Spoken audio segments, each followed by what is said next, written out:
आंखों पे हम जाकर नहीं डाल पा रहे।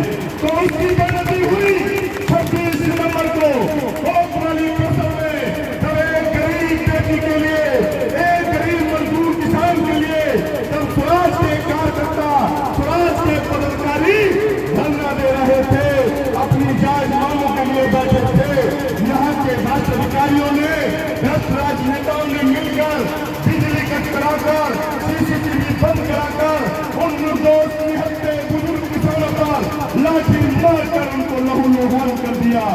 ये वो संगठन है जिसके किसानों ने, जिसके पदाधिकारियों ने, जिसके लोगों ने इस संगठन को अपनी लहू से सींचा है, अपनी लहू से, इस लहू की पहचान को मैं खोने नहीं दूंगा। ये बताना चाहता हूँ कि यह आपके खून पसीने से बना हुआ संगठन है। इसको कोई ताकत मिटा नहीं सकती, कोई ताकत छुपा नहीं सकती, कोई ताकत इसको ठप करने का सपना भी नहीं सोच सकती। ये वो ताकत है जिसके पदाधिकारियों ने, जिसके किसानों ने 26 सितंबर को अपने हाथों को तोड़वाया है, अपने सरों पर लाठियां खाई है, अपने पैरों को तोड़वाया है। इस युवा उम्र में बुजुर्गों ने और मजदूर किसानों ने जो लाठियां खाई है, उन लाठियों का जो वीडियो देखता हूँ तो मुझे नींद नहीं आती।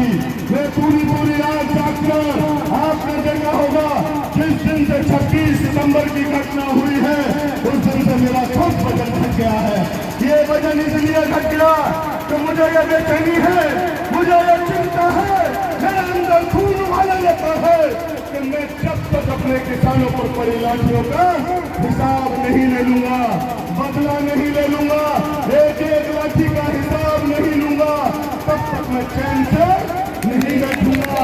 आप भूल सकते हैं, लेकिन आपका राष्ट्रीय नेतृत्व इस बात को नहीं भूल सकता, इस बात को नहीं निकाल सकता। मैं कहना चाहता हूँ, क्या दोष है भारतीय किसान यूनियन स्वराज के कार्यकर्ताओं पदाधिकारियों का? क्या दोष है आपके राष्ट्रीय अध्यक्ष का? क्या दोष है कि आप लोगों का जो आपके ऊपर लाठीबाजी गई? दोस्त मैं बताना चाहता हूँ, इन मजदूर किसानों को, इन गरीब गांव के लोगों को कुछ बीजेपी के गुंडे, कुछ आतंकवादी हम लोगों को आतंकवादी कहते हैं, हमें गुंडा कहते हैं, हमें अपराधी कहते हैं।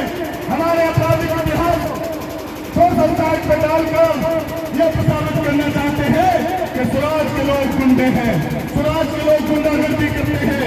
तो मैं ये बताना चाहता हूँ यहाँ के जिला प्रशासन को, मैं बताना चाहता हूँ उत्तर प्रदेश की सरकार को, मैं बताना चाहता हूँ आदरणीय नरेंद्र मोदी जी को कि स्वराज का वो गुंडा जो गरीब कमजोर के हक को बचाना चाहता है, जो गरीब बेटियों की इज्जत बचाना चाहता है, जो गाँव गरीब किसान मजदूर को उनका हक दिलाना चाहता है, जैसे हमारे क्रांतिकारियों ने आजादी की लड़ाई लड़ी, चाहे महात्मा गांधी हो, चाहे चंद्रशेखर बोस हो, चाहे अंकुराई हो, चाहे लक्ष्मीबाई हो, चाहे मौलाना अब्दुल कलाम हो, चाहे चंद्रशेखर और भगत सिंह हो।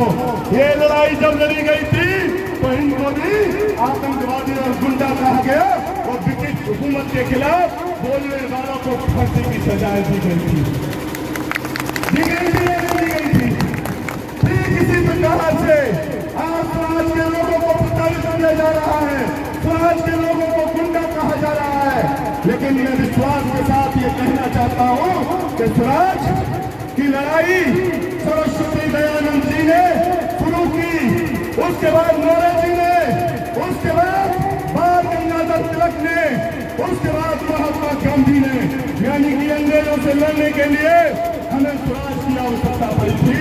इस स्वराज शब्द का माना जो ईमानदार लोग हैं, जो समझ सकते हैं कि स्वराज की परिभाषा क्या है, स्वराज का शब्द क्या है, जो अपने लिए न सोचे, जो इस समाज के लिए सोचे, जो एक राज्य के लिए न सोचे, जो संपूर्ण देश के लिए सोचे, वो स्वराज की मानसिकता हो सकती है जो हर आदमी को आजादी देने का काम करे।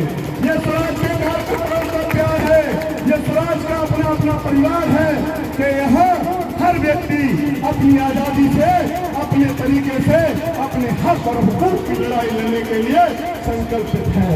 ये संगठन जो बना है पूरी ईमानदारी और निष्ठा के साथ बना है। मैं आपको भरोसा देना चाहता हूँ। आप मुझे एक बात बताओ, कुलदीप पांडे से आप वाकिफ हैं? हाथ उठाकर बताओ, कुलदीप पांडे की नीतियों से आप वाकिफ हैं? कुलदीप पांडे के आप कार्यों से जानते हैं? मैंने कभी किसी से एक रुपया दलाली ली है? बताओ। मैंने कभी किसी से कोई स्वार्थ की घड़ी रखी है? मैंने हमेशा आपकी दुख तकलीफों में, आपकी मुसीबतों में रात के 1 बजे उठकर आपके साथ चलने का काम किया है। मैंने कभी ये नहीं सोचा कि आप किस बिरादरी से आते हो। मैंने कभी ये नहीं सोचा आप क्या काम करके आए हो। मैंने कभी ये नहीं सोचा कि आप मेरी गाड़ी में डीजल डलवाओगे। क्यों?